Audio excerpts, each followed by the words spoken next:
የጉራጌ ባህላዊ ሴት የሆነው የእናቶች የመስቀል ቅድመ ዝግጅት ውጆ ወይም የቅቤ ቁብ የጉራጌ እናቶች ማህበራዊና ኢኮኖሚያዊ ችግሮቻቸውን የሚፈቱበት ቱባ ባህል ነው።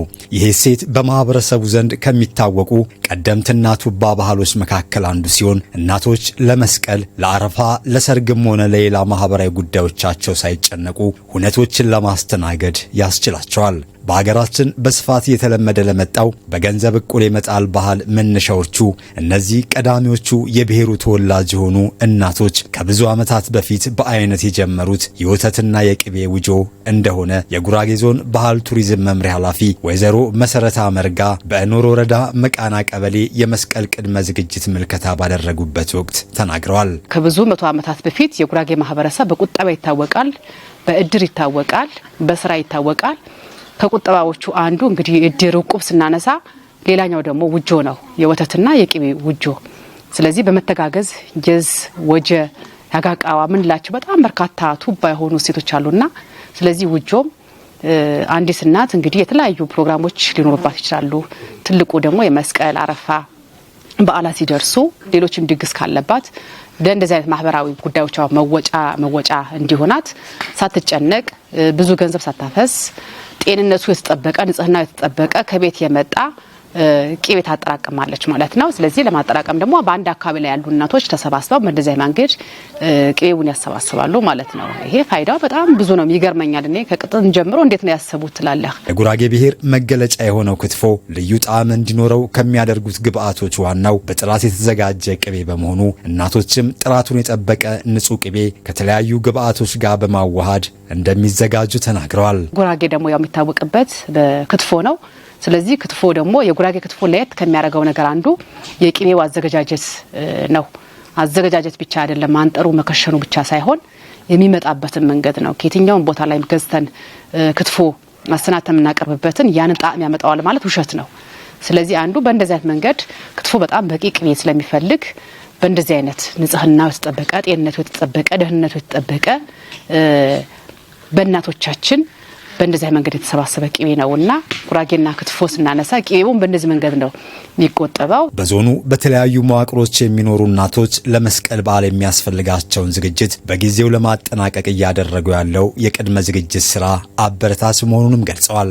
ውጆ ወይም የቅቤ ቁብ እናቶች ስለ አኗኗራቸው፣ ስለ ልጆቻቸው አስተዳደግና ስለ አካባቢያቸው ልማት የሚመክሩበት ማህበራዊ መድረክ ከመሆኑ በተጨማሪ የቅቤ ቁብ እንደ መልካም አጋጣሚ በመጠቀም እናቶች በደስታቸው ሆነ በችግራቸው ጊዜ እርስ በርስ የመደጋገፍ ባህላቸውን ያጠናክራሉ። ውጆ ወይንም የቅቤ ቁብ በአንድ አካባቢ የሚኖሩ እናቶች ዘር፣ ቀለም፣ እድሜና ሃይማኖት ሳይገድባቸው በአብሮነትና በመተሳሰብ የሚሰበስቡት እንደሆነ ተናግረዋል። አንዱ አብሮነት አለ እዚህ ውስጥ። የትኛውም ብሔር ብሔረሰብ ሊሆን ይችላሉ፣ የትኛውም እምነት ተከታይ ሊሆን ይችላሉ፣ የትኛውም ያገባች ትሆን እንጂ የእድሜ ክልል ውስጥ ያሉ እናቶች ሊሆን ይችላሉ።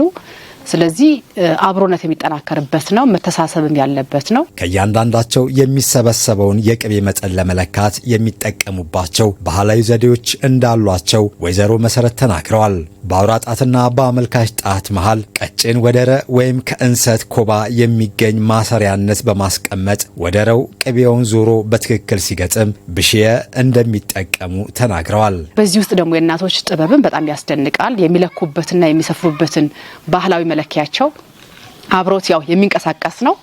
ስለዚህ የተለየ ነገር ካልተፈጠረ ወይም ካልተቀየረ በስተቀር ገመድ አላቸው። ያን የሚለኩበትን ትርፉ የጎደለውን እያንዳንዱ ስያሜ ያላቸውና የሚለኩበትን ከጎደለም አንቺ አጉድለሻል መልሽ የምትባል እናት አትኖሪም። እንደ አቅሟ ያመጣችውን ይቀበሏታል። ስለዚህ ባመጣችው ልክ ደግሞ ይከፈላታል። ትርፍ ያመጣችው እናት ካለች ወይ በትርፍነት ይያዝላታል ወይ ደግሞ ተቀንሶ ደግሞ ለጎደለባት እናት ልትሞላ ትችላለች።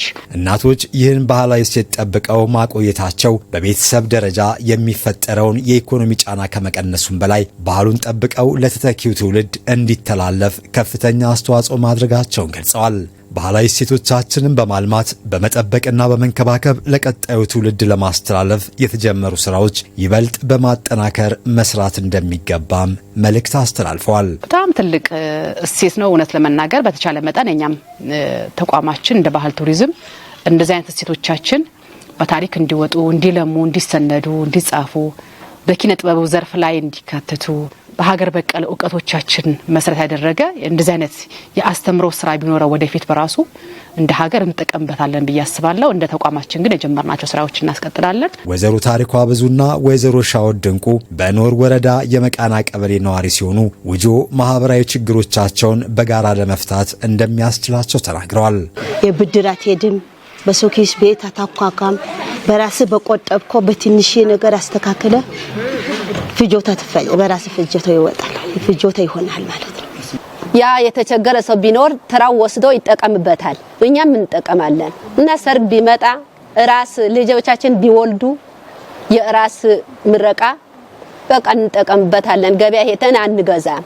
የውጆ ወይም የቅቤ ዕቁብ ዓመቱን ሙሉ ቅቤ የሚሰበስቡበት የቁጠባ ስርዓት ሲሆን በየሳምንቱ በማሰባሰብ ለጉዳዮቻቸው እንደሚያውሉ ተናግረዋል።